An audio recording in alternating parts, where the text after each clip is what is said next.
السلام علیکم ورحمۃ اللہ وبرکاتہ، نحمدہ ونصلی علی رسولہ الکریم، اما بعد، اعوذ باللہ من الشیطان الرجیم، بسم اللہ الرحمن الرحیم۔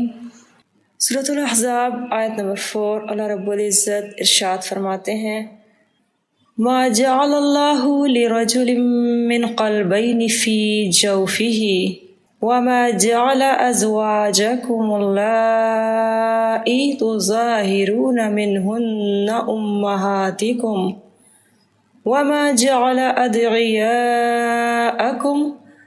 ابناءکم ذالکم قولکم بافواہکم واللہ یقول الحق وہو یہدی السبیل۔ اللہ نے کسی آدمی کے لیے اس کے سینے میں دو دل نہیں بنائے، نہ اس نے تمہاری ان بیویوں کو جن سے تم زہار کرتے ہو تمہاری مائیں بنایا ہے، نہ تمہارے منہ بولے بیٹوں کو تمہارے بیٹے بنایا ہے، یہ تمہارا اپنے منہ سے کہنا ہے، اور اللہ حق بات کہتا ہے، وہی سیدھا راستہ دکھاتا ہے۔ اس آیت میں اللہ تعالیٰ نے مثال ایک دی ہے جو بطور دلیل ہے۔ اللہ تعالیٰ جو حکم دینے والے تھے اس کے لیے یہ بات سمجھنے کے لیے ایک مثال کو بطور دلیل پیش کیا۔ اللہ تعالیٰ فرماتے ہیں، ما جعل اللہ لرجل من قلبین فی جوفہ، یعنی ایک شخص جس کے سینے میں ایک ہی دل ہوتا ہے، دو دل نہیں ہوتے۔ اسی طرح ایک شخص یا تو وہ مسلمان ہوتا ہے یا اس کے دل میں نفاق ہوتا ہے۔ اگر اسلام پہ ہے تو اسلام پہ ہوگا، اگر اس کے دل میں کفر ہے، دل میں انکار ہے، تو اس کی کیفیت وہی ہوگی۔ یہ نہیں ہو سکتا کہ ایک دل کے اندر اسلام کا درد بھی ہو اور کفر کا بھی وہ منبع ہو، یا دل ایمان کی حالت میں دھڑکتا ہے یا نفاق کی حالت میں۔ اسی طرح جیسے ایک انسان کے دل کے اندر کی کیفیت ایک ہی ہوتی ہے، ایک انسان دوسرے انسان سے جو بھی قلبی تعلق رکھتا ہے، جو دل کا تعلق ہوتا ہے وہ ایک ہی ہوتا ہے۔ یہاں پہ دو مثالیں دی گئی ہیں۔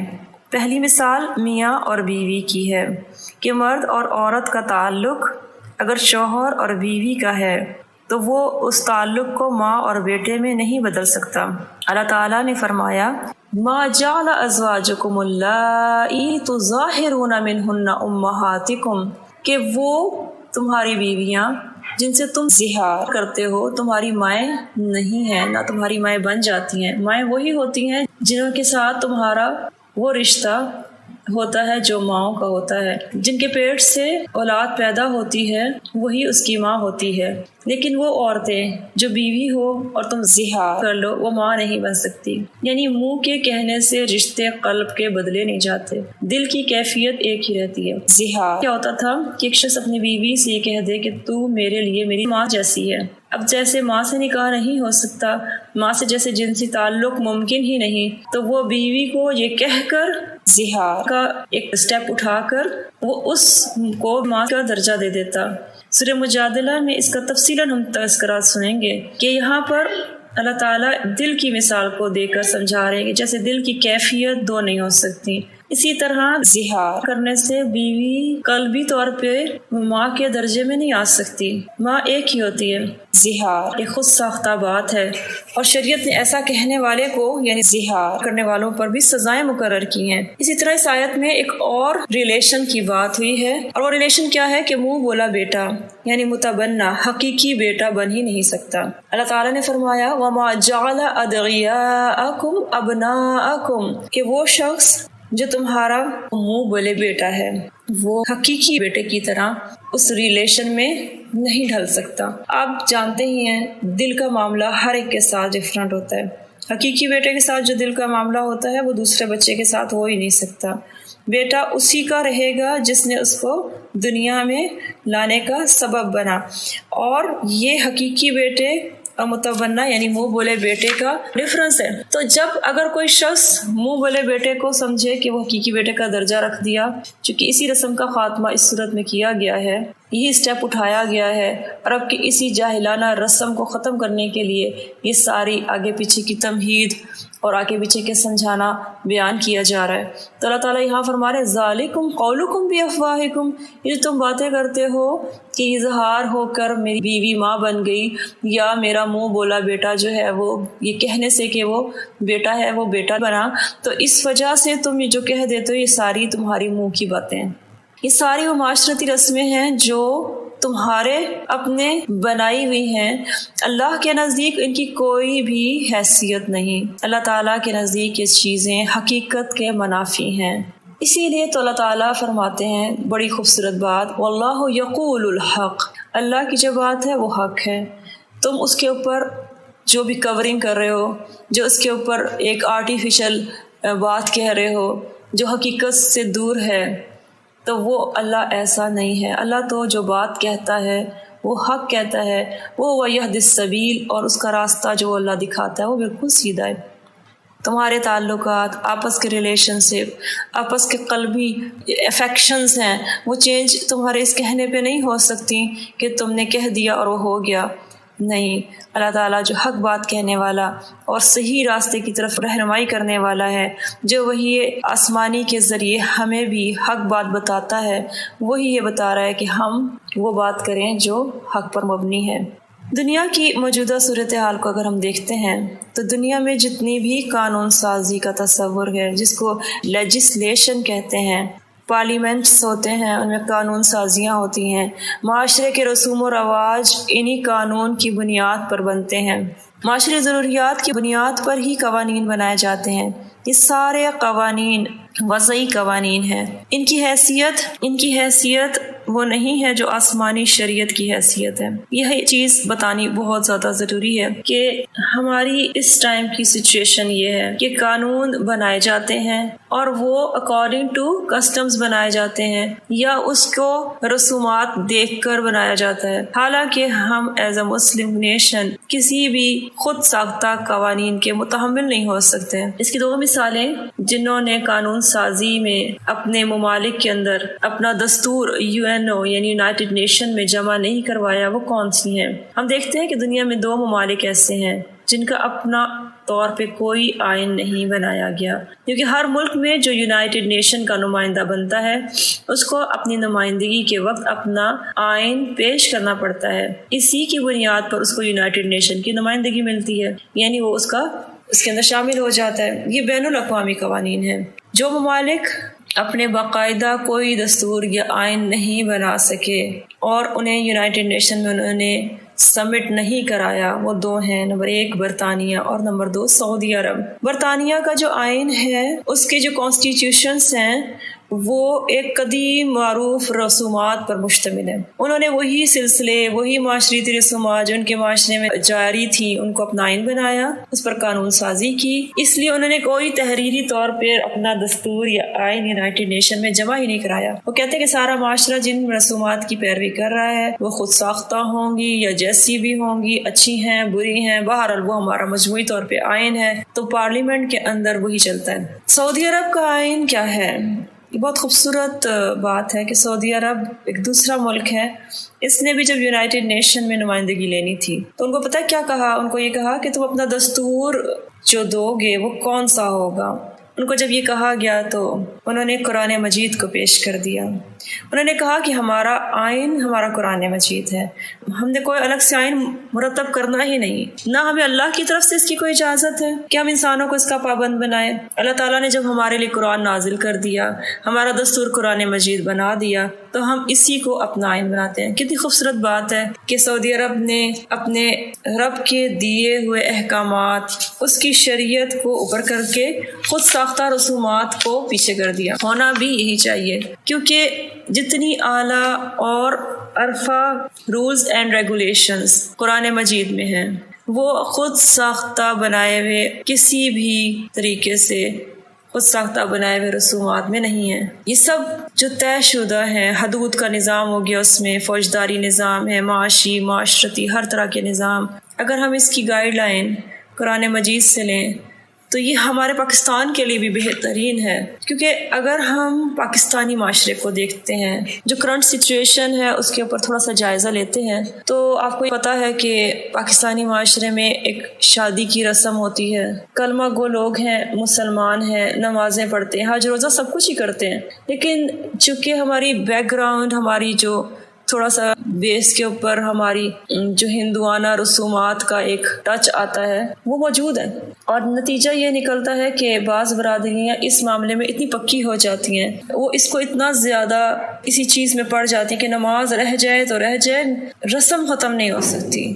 مثلا جاٹ برادری ہے، وہ اپنی بیٹی کا نکاح غیر جاٹ میں کرتے ہی نہیں، وہ کہتے ہیں کہ یہ رسم ہم ختم نہیں کریں گے، حالانکہ اللہ کی شریعت، اس کے احکامات، اس کی پابندی میں ان چیزوں کو رکاوٹ نہیں ہونا چاہیے۔ اچھا دین والا رشتہ دے کر، اس کو دیکھ کر اپنی بیٹی کو ایسے لڑکے کے نکاح میں دے دیں تو یہ سب سے بہترین ہے۔ وجہ صرف کیا ہے؟ وجہ صرف برادری ہے۔ رسم کیا ہوتی ہے یہ بھی آپ کو پتہ ہونا چاہیے کہ رسم کا معنی ہوتا ہے لکھنا، یعنی جو چیز پرنٹ آؤٹ ہو گئی اس کو آپ نے کاغذ پہ اتار کے لکھ دیا، اس کو رسم کہتے ہیں۔ یعنی یہ جو لوگوں کے دلوں پہ لکھی گئی ہوتی ہے ان کو بدلنا مشکل ہوا کرتا ہے، لیکن اس جگہ پر آ کر یہ سورۃ الاحزاب آپ کو بہت بڑی ایک لرننگ ٹیکنیک بھی دے رہا ہے اور اصلاح بھی کر رہا ہے، ایک دعوت بھی ہے کہ اللہ کی شریعت جب نافذ ہو جائے تو لوگوں کے بنائے ہوئے نظام کو ختم ہو جانا چاہیے۔ جن رسومات کو آپ نے دل پہ لکھ لیا، ان رسومات کی کوئی ویلیو اب نہیں ہونی چاہیے، یعنی دل پہ لکھی ہوئی ایک ہی چیز ہو سکتی ہے، دل کے اندر ایک ہی جو ہے وہ افیکشن ہونی چاہیے، اور وہ کیا؟ قرآن ہمیں جو دے رہا ہے، جو قرآن کے اندر آپ نے صحیح اسلوب اور قوانین پڑھ لیے وہی سب کچھ ہے، اس کے مقابلے میں دوسرا دل کوئی نہیں، دوسرا قلبی رجحان کوئی نہیں، دوسری افیکشنز کوئی نہیں۔ تو یہ قرآن ہے جو دعوت دے رہا ہے کہ اگر آپ اللہ تعالیٰ کی شریعت کو نافذ کر لیں تو لوگوں کے بنائے ہوئے قوانین کو ختم کر سکتے ہیں، یہی قانونی حیثیت ہے۔ اوورآل اس آیت کی سمرائزیشن یہ ہے کہ اللہ تعالیٰ نے جیسے کسی شخص کے سینے میں دو دل نہیں بنائے، اسی طرح دو قلبی رشتے نہیں بنائے۔ ماں ہی رہتی ہے، بیوی ہی رہتی ہے، بیوی کو اگر ماں کہہ دیا جائے تو یہ منہ کی باتیں ہیں، اسی طرح منہ بولا بیٹا حقیقی بیٹے کا نعم البدل نہیں ہو سکتا۔ اور اللہ تعالیٰ چونکہ حق بات کہتا ہے، اس کا راستہ سیدھا ہے، تو اسی بات سے ہم رسومات کا خاتمہ کر کے لوگوں کے خود ساختہ نظام کو ختم کر کے اللہ کی شریعت کو نافذ کرتے ہیں، کیونکہ اللہ کی شریعت جب دل میں لکھی جائے تو رسم دل سے ہٹ جاتی ہے۔ یہ ہے اس آیت کا لب لباب۔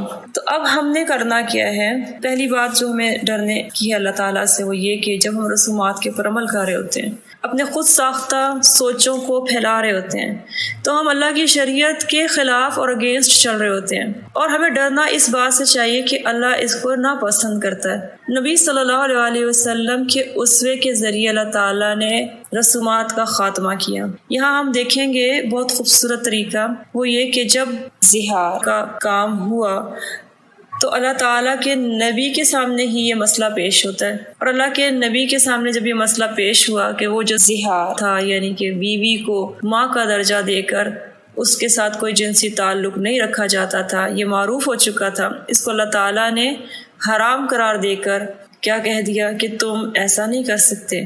سیم اسی طرح اس آیت میں بھی ہم دیکھتے ہیں کہ پہلے اللہ کے نبی کی خود شادی کروائی گئی۔ آگے ہم دیکھیں گے کہ حضرت زید جو نبی صلی اللہ علیہ وآلہ وسلم کے خریدے ہوئے غلام تھے، ان کو انہوں نے اپنا بیٹا بنا کر متبنہ بنا لیا، اور صحابی زید رضی اللہ عنہ کو زید بن محمد صلی اللہ علیہ وآلہ وسلم کہا کرتے تھے۔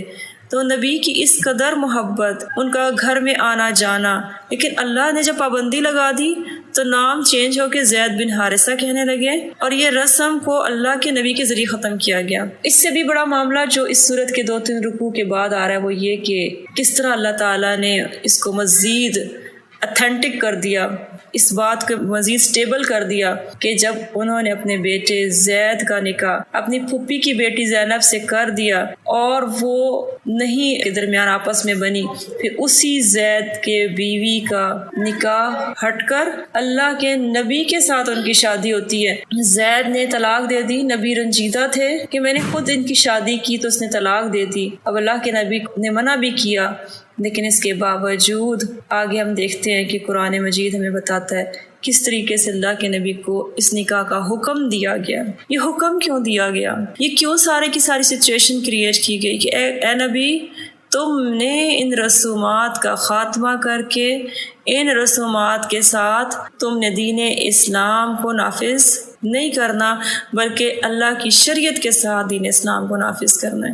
یہ نہیں ہو سکتا کہ آپ دین اسلام کے اندر اپنی خود ساختہ رسومات بھی مکس کر دیں، یہ مکسنگ ختم کریں۔ ہم بھی دیکھتے ہیں کہ ہم ایز اے مسلم نیشن کتنی مکسنگ کر رہے ہوتے ہیں، کبھی کسی کا کسٹم پسند آ گیا، کبھی کسی کی برتھ ڈے سیلیبریشنز پسند آ گئیں، کسی کی ہم نے کوئی ویڈنگ اینیورسریز پسند آ گئیں، ہمیں پسند آ گئی کہ ہم نے شادی بیاہ کی رسم ایسے کرنی ہے، کوئی منگنی کوئی مہندی پسند آ گئی، کبھی کسی میت کے اوپر فلاں فلاں فلاں بدعات پسند آ گئیں۔ نتیجہ کیا ہوتا ہے؟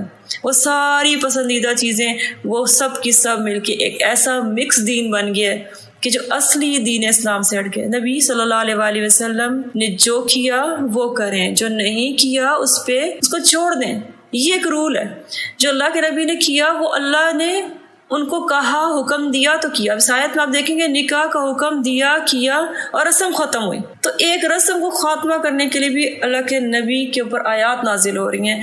تو ہم جب رسم جاری کرتے ہیں، خود سوچیں ہم کتنا اگینسٹ چل رہے ہوتے ہیں قرآن کے، ہم خود ساختہ اپنی باتوں کو پروپیگیٹ کر رہے ہوتے ہیں۔ ہم نے اس پروپیگیشن سے بچنا ہے، کیونکہ نہ تو یہ دین اسلام ہے، نہ ہی دین اسلام کا کوئی کام ہے۔ ہم کہنے کو تو دین کا کام کر رہے ہوتے ہیں، لیکن ہم دوسری رسومات کو اوپر کر رہے ہوتے ہیں۔ آیت نمبر 5 سورۃ الاحزاب، اللہ رب العزت نے ارشاد فرمایا ادعوہم لآبائہم هو اقسط عند اللہ فإن لم تعلموا آباءهم فإخوانكم في الدين ومواليكم وليس عليكم جناح فيما أخطأتم به ولكن ما تعمدت قلوبكم وكان الله غفورا رحيما۔ کیا فرما رہے ہیں؟ انہیں ان کے باپوں کی نسبت سے پکارو، یعنی منہ بولے بیٹوں کو ان کی باپوں کی نسبت سے پکارو، یہ اللہ کے ہاں زیادہ انصاف کی بات ہے۔ پھر اگر تم ان کے باپ کو نہ جانو تو وہ دین میں تمہارے بھائی، تمہارے دوست ہیں، اور تم پر اس پر کوئی گناہ نہیں کہ جو تم نے خطا کی، لیکن جو تمہارے دلوں نے ارادے سے کیا، اور اللہ ہمیشہ بخشنے والا نہایت رحم والا ہے۔ یہاں اس آیت کے اندر انصاف کا قول بیان کیا گیا۔ اقسط عند اللہ، وہ چیز جو اللہ کے ہاں انصاف کی ہے وہ کیا ہے؟ کہ تم اپنے ساتھ اس بیٹے کو اٹیچ نہ کرو جس کو کسی اور نے جنم دیا، وہ بیٹا جو تمہارا نہیں، وہ منہ بولا بیٹا اپنے ساتھ کبھی بھی اٹیچ نہ کرو، بلکہ اس کے باپ کے نام کے ساتھ اس کا نام لو، ان کو پکارو ہی ان کے باپ کے نام کے ساتھ۔ جب وہ یہ حکم آ گیا تو اس حکم کے بعد جو زید بن محمد صلی اللہ علیہ وآلہ وسلم تھے، یعنی آلریڈی ایک سچویشن چل رہی تھی، وہ فوری طور پہ اپلیکیشن ہوئی اس کی۔ اس آیت کی اپلیکیشن کے ساتھ ہی حضرت زید بن حارثہ پکارا جانے لگا، یعنی حقیقی اور اصلی باپ ان کے اوپر آ گئے۔ محمد صلی اللہ علیہ وآلہ وسلم حقیقی باپ نہ ہونے کی وجہ سے ان کے نام کے ساتھ اٹیچ نہیں ہو سکے۔ محبت پیار میں یاد رکھیں، کوئی شخص منہ بولا بیٹا بنا کے، لے پالک بیٹا بنا کے پرورش کر سکتا ہے، اس میں حرج نہیں ہے، لیکن نہ تو قانونی طور پہ نہ ہی شرعی طور پہ اس کی کوئی حیثیت ہو سکتی ہے۔ ظاہر ہے جب متبنہ ہے، منہ بولا بیٹا ہے، تو وہ گھر میں اگر پلا بڑا بھی ہے تو جب وہ بڑا ہوگا تو اس کی حقیقی بیٹیوں سے اس کا پردہ بھی ہوگا۔ گھر میں رہنے کی وجہ سے یہ نہیں ہوگا کہ پردے کے احکامات ختم ہو گئے، ایسا نہیں ہے۔ سیم اسی طرح آپ کو پتہ ہے کہ جب آپ کسی بیٹے کے حوالے سے سوچتے ہیں تو وہ وارث بھی ہوتا ہے، لیکن منہ بولا بیٹا چونکہ اس کے اسٹیٹس میں وہ چیز نہیں ہے تو وہ وارث بھی نہیں ہوگا، اس کو وراثت میں بھی کوئی حصہ نہیں ملے گا۔ اسی لیے احادیث ہمیں ملتی ہیں جس میں غیر باپ کی طرف نسبت کرنے کے لیے وعیدیں نازل کی گئی ہیں۔ سعد بن ابی وقاص رضی اللہ عنہ فرماتے ہیں، نبی صلی اللہ علیہ وآلہ وسلم نے فرمایا، جس شخص نے اپنے باپ کے غیر کی طرف اپنی نسبت کی اور وہ جانتا ہو کہ اس کا باپ نہیں ہے تو اس پر جنت حرام ہے۔ ایک اور روایت میں اسے اللہ تعالیٰ کے ساتھ کفر قرار دیا گیا، ایک اور روایت میں اسے بہت بڑا بہتان قرار دیا گیا۔ یہ بخاری کی احادیث ہیں جس کا ریفرنس بڑا اسٹرانگ ہے کہ یہ چیز بہتان ہے، کفر ہے اور جنت سے ہٹنے کا باعث ہے۔ وجہ کیا ہے؟ کہ وہ حقیقت جو اللہ کے نبی نے کھولی ہے، اس کو ہٹا کے تم ان رسومات کی پیروی کر رہے ہو جو اسلام کا حصہ ہی نہیں ہے۔ ایک اور حدیث ابن ماجہ کی ہے، حضرت ابن عباس رضی اللہ عنہ سے روایت ہے، رسول اللہ صلی اللہ علیہ وآلہ وسلم نے فرمایا، جو شخص اپنے باپ کے سوا کسی اور کی طرف نسبت کرے اس پر اللہ کی، فرشتوں کی اور تمام لوگوں کی لعنت ہے۔ تو یہاں پہ آ کر کیا فرمایا جا رہا ہے کہ اگر تمہیں ان کے باپ کا علم نہ ہو تو کیا کرو گے؟ پھر بھی اپنے ساتھ رہنا دو گے؟ نہیں۔ جیسے زید بن حارثہ میں ان کے باپ حارثہ کا علم تھا، اگر یہ بھی نہ ہوتا تو کیا ہوتا؟ تو یہ ہوتا کہ وہ پھر بھی تمہارے بیٹے چونکہ نہیں ہیں، وہ پھر تمہارے بھائی ہوں گے، آپ ان کو اپنے فرینڈز کہہ سکتے ہیں، دوست کہہ سکتے ہیں، لیکن وہ آپ کے بیٹے نہیں ہو سکتے۔ کوئی شخص ایسا نہیں کہہ سکتا۔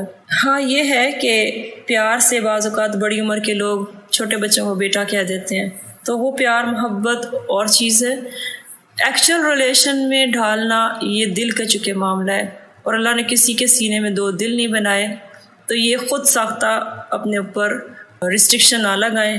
کوشش یہی کریں کہ جو شریعت نے منع کر دیا تو منع کر دیا۔ پھر اللہ تعالیٰ یہ بھی فرما رہے ہیں کہ ظاہر ہے تم سے پہلے یہ گناہ ہو چکا، تم نے یہ غلطیاں کر لی، ڈونٹ وری، تم نے اگر کر لی ہیں تو یہ بے علمی کی وجہ سے کیا۔ سو علم اور جہالت کا ڈفرنس بھی بتایا جا رہا ہے کہ علم وہ ہے جس میں تم اللہ کی شریعت کو تھامتے ہو، اور جہالت وہ ہے جس میں تم خود ساختہ باتوں کو تھامتے ہو۔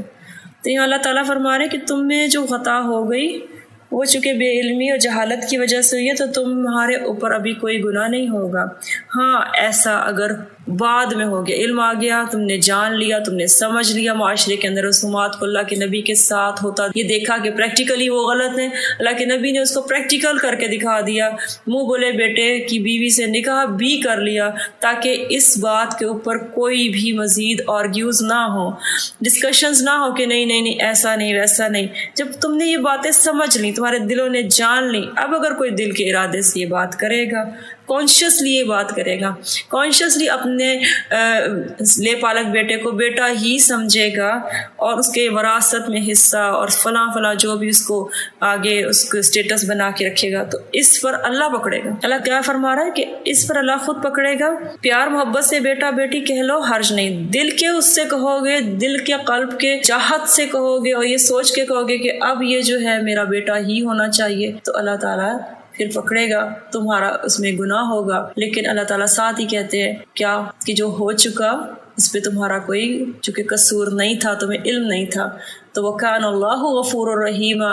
یہ بھی اللہ کی بہت بڑی صفت ہے کہ اللہ تعالیٰ بے علمی کے گناہوں کو گناہ نہیں کہتا، بلکہ اس کو بخش دیتا ہے، یہ اس کی رحمت کی وجہ سے ہوتا ہے۔ تو اللہ تعالیٰ ہمارا حامی و ناصر ہو۔ السلام علیکم ورحمۃ اللہ وبرکاتہ۔